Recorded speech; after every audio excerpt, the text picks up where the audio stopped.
안녕하세요. 뚱치 이탈리아에 다시 보고 싶은 영화 프릭스. 드디어 그 결혼식 끝나고 어땠어요? 그 독약을 먹고 그 여파 때문에 쓰러졌는데 알고 보니까 모르는 게 아니었습니다. 한스는 모든 걸 알고 있었습니다. 그리고 두 번째 독약을 줄 때 그걸 뱉어내고 문을 열어두고 나가라고 하고 모두에게 오늘 밤이라고 얘기하면서 준비는 다 됐냐고 하고, 그리고 클레오파트라가 나가면서 했던 얘기를 그대로 반복하면서 거기에서는 엄청난 분노가 있으면서 뭐라고 우리 보고 더럽고 그 뭐랄까 괴물 같은 놈들이라고 하면서 이제 장면이 드디어 응징을 하기 위한 어떤 준비가 끝난 듯합니다. 네, 번개가 치고요. 그러면서 움직이기 시작합니다. 바퀴 사이로. 그러니까 완전히 여기서부터는 바닥에서의 어떤 그런, 아무도 저기 보세요. 저렇게 모여 있는 거 일반적인 영화에서 꿈꿀 수 없는 그런 낮은 그 시선으로, 마치 그 오즈 야스히로의 그 예전에 일본 영화 감독은 전체적인 카메라의 위치를 다다미 위치에 맞춰서 낮췄지만, 지금은 어떻게 보면 프릭스의 관점에서 그 촬영의 높이를 맞춰가는 겁니다.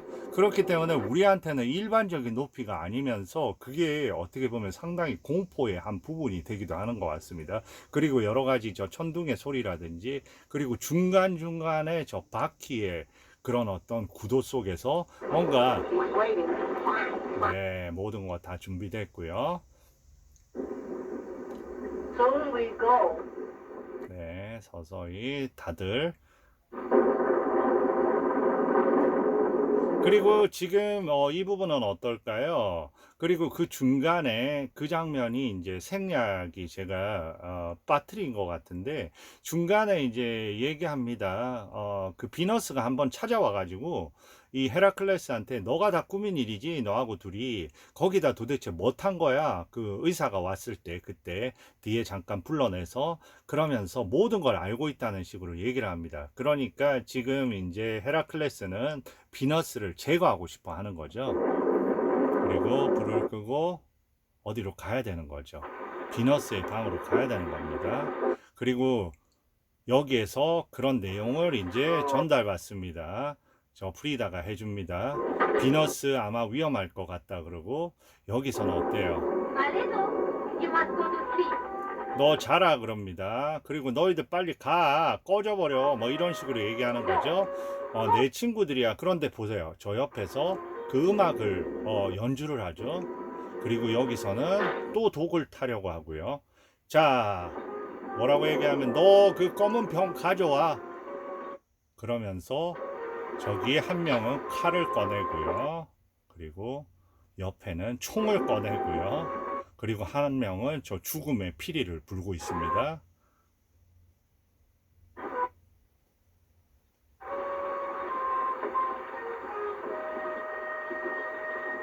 네, 저걸 주고요. 네, 얘기를 하는 거죠. 그리고 그때 어때요? 저기 그 장면하고 겹쳐지면서 지금 비너스를 죽이기 위해서 가는 헤라클레스입니다. 그런데 접근하는 방식이 어떤지 한번 보세요. 저렇게 창가에 먼저 나타나고요. 그 등을 쥐고 있고요. 그 다음에 창을 여는 게 아니라 그 밑을 부십니다.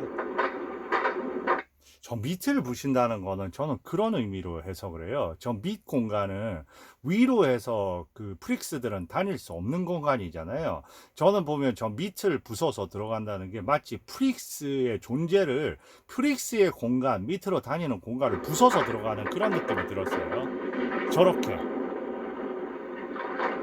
문을 위를 깨고 들어갈 것 같은데, 그러면서 이제 하고 그 뒤에 바로 들어왔습니다. 그 프로저가. 그래서 비너스 보고 나가라고 합니다. 너 나가게 해라고. 그리고 여기는 어때요? 여기는 또 교차 편집돼서 그 똑같은 구멍으로, 어디 지금 보면 그 클레오파트라가 탈출하고 있고요. 그 뒤를 갖다가 4명이 쫓고 있는 겁니다. 한스 포함해서. 그리고 예, 저기서 불에다가 막 저렇게 되게, 한편으로 보면 잔인하고 폭력적이고요. 옆에 부인을 부르고요. 여기서부터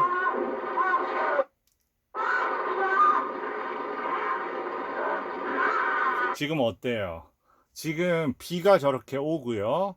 지금 일단은 그 클레오파트라를 해치려고 했는데 중간에 저 장면을 보고 지금 헤라클레스가 힘이 세잖아요. 헤라클레스가 프로조를 목 졸라서 죽이려고 하고 있습니다. 칼을 던졌습니다. 칼을 던지고 저 진흙탕 속에, 왜냐하면 이 진흙탕하고 이 바닥은 누구의 공간이에요? 이제 저 칼을 맞은 저게 되게 중요한 의미인 것 같아요. 저 바퀴 사이에 완전히 끼어 있잖아요. 다시 말해서 이제 걸어서 쓸 수 없는 이 본인들의 그 크기가 된 겁니다. 그러면 누가 이제는 이기겠어요? 당연히 프릭스들이죠. 프릭스 자기들의 크기의 공간이니까 지금 하나하나 저렇게 기어옵니다. 다 칼을 들고 기어서 저렇게 움직이는 거죠. 저렇게 다가옵니다. 그리고 저 천둥 소리와 함께 저 기어서 들어오는 저 장면 너무나 명장면이에요. 그 자체로만 해도 그냥 공포인 것 같아요. 그리고 어때요? 저기서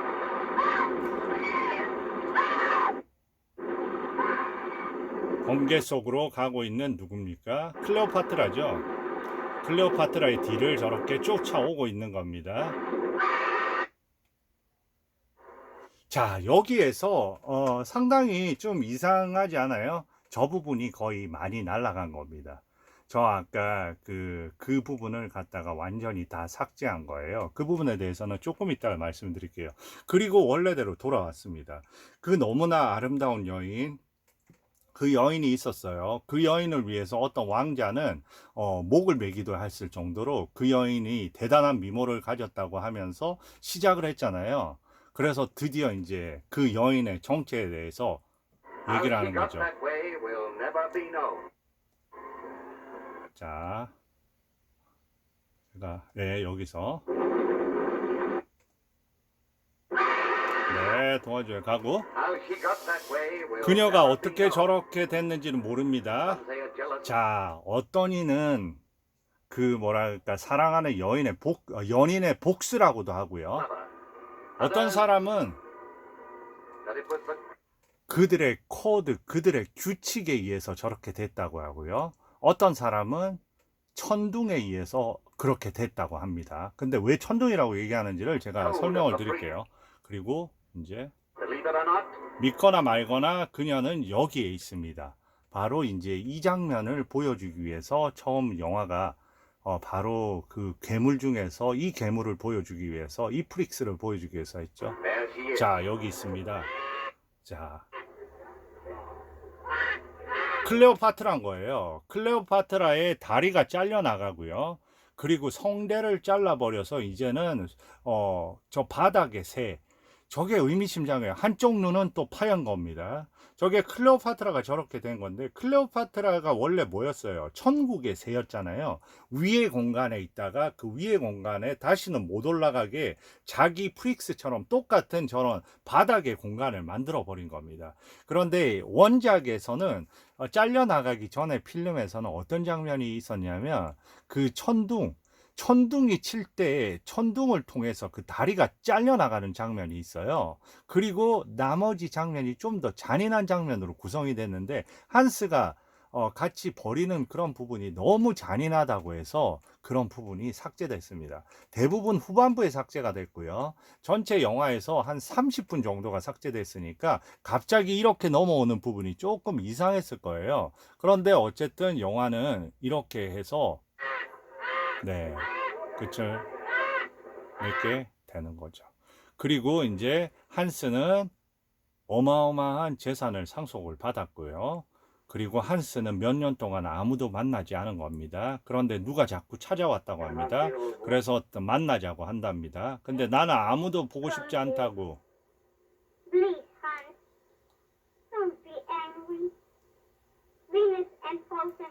너무 자기들을 잘해줬고, 그리고 이제 나는 아무도 만나고 싶지 않다. 그런데 다가갑니다. 한스, 너 잘못이 아니야. 그리고 너 잘못이 아니야. 그러니까 우리 이렇게 이제 나가도 되겠다 하고 이제 마지막에 서로 이제 Why? Don't hunt.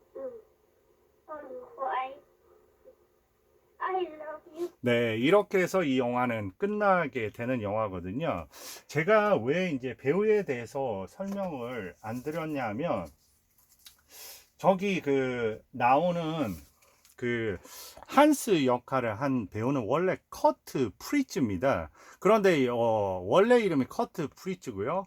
그 다음에 본래 영화에서 이름은 해리 얼스예요. 근데 이 커트 프리츠, 이 한스의 그 형제들은 여러 명이 있는데 그 네 명만 이런 어떤 소인증에 걸린 거예요. 그래서 제일 첫 번째가 이제 그 프리다라는 누나가 있고요. 1899년생. 그리고 커트가 1902년생. 그리고 1907년생이 힐다가 있고요. 그리고 1914년인 엘리가 있습니다. 그런데 영화를 하면서 이름을 다 바꾼 거예요. 첫 번째 그 맨 큰 누나는 그레이스로 바꾸고요. 그 다음에 이 남자는 해리로 바꾸고요. 그 다음에 밑에가 여동생이 데이지로 바꾸고 마지막이 이제 타이니로 바꿔요. 그런데 지금 이 둘은 하나는 1902년생이고 1907년생 둘이 원래는 형제입니다. 오빠고 여동생이에요. 그래서 이 네 명이 이제 전 세계를 누벼 다니게 돼요. 그러면서 이제 해리 얼스라는 이 성은 왜 바꿨냐면 그들을 갖다가 일종의 처음에 키워주던 매니저의 어떤 그런 이름이 얼스였어요. 그래서 그 얼스를 자기들의 성형을 붙인 겁니다. 그래서 이 네 명을 가지고 나중에 돌 패밀리, 인형 가족이라고 해서 아주 그 유명하게 활동을 합니다. 근데 1958년에 모두가 다 은퇴를 해요. 은퇴를 하고 자기들 크기에 맞는 집을 지어 가지고요. 거기서 평화롭게 살다가 죽습니다. 커트는 해리는, 이 남자 해리는 1902년에 태어나서 1985년, 그러니까 83살을 살았죠. 그리고 지금 데이지 같은 경우에는 1907년에서 1980년에 사망했으니까 73세. 그리고 맨 막내는 영화에는 안 나왔지만, 타인이라고 1914년에 태어나서 2004년에 했으니까 거의 90살을 사는 거죠. 그래서 대다수가 꽤 나오는 프릭스들이 생각보다 해서 꽤 긴 수명으로 산 사람들이 많아요. 그런데 뭐 짧게 한 30대에 사망한 사람도 있죠. 그래서 이제 이 영화는 결론적으로 말씀을 드리면 여태까지 어떻게 보면 경험할 수 없는 어떤 그런 어떤 시선에 대한 영화고요. 그 어떤 차별에 대한 영화고요. 그러면서 한편으로 보면 인간 본연의 어떤 주제를 다루고 있는 영화고요. 아주 어두우면서도 그 안에 깊숙한 삶의 어떤 그런 부분들을 완전히 그 독특한 그 방식으로 보여주고 있는 영화입니다. 어떻게 보면 연기나 이런 쪽에서 보면 무성 영화에서 유성 영화로 넘어온 지 얼마 안 되기 때문에 특히 무성 영화에서는 어떤 느낌이 중요해요. 시선의 느낌이 어마어마하게 중요하잖아요. 여기서 대다수의 배우들은 그런 시선으로 모든 걸 표현하는, 그래서 그 예전에 영화 중에서 기억나십니까? 선셋 블루바르, 거기에서 그 글로리아 스완슨이 그런 얘기 하잖아요. 아니 시선으로 모든 걸 다 표현할 수 있는 시대에서 갑자기 무성 영화에서 유성 영화 들어오면서 쓸데없는 그 우리가 시선으로 다 충만하게 만들었던 그거를 갖다가 쓸데없는 잡소리로 다 채워 넣었다고 그렇게 얘기하지 않습니까?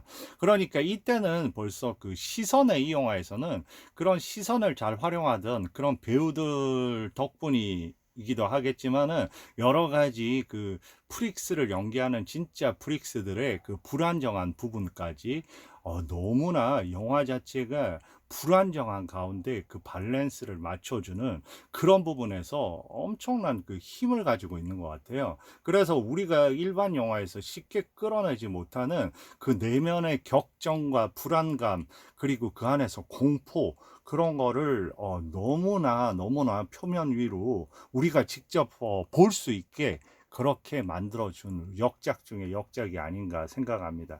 아마 5번, 10번 봐도 지루할 수가 없는 그런 영화고, 한편으로 보면 너무나 그런 이 영화의 운명이 마치 이 프릭스들의 그런 잘려나간 어떤 그 팔다리처럼 그렇게 그 훼손되고, 그리고 뒤에 그렇게 그 평가를 받았다는 게 너무 가슴 아픈 그런 영화 중에 하나고요. 이렇게 하면서 저는 이제 프릭스에 대해서 간략하게 이렇게 정리를 해보도록 하겠습니다. 잘 보셨으면 많은 구독 부탁드리고요. 이 영화는 꼭 한번 보셨으면 하는 생각이 드네요. 네, 감사합니다.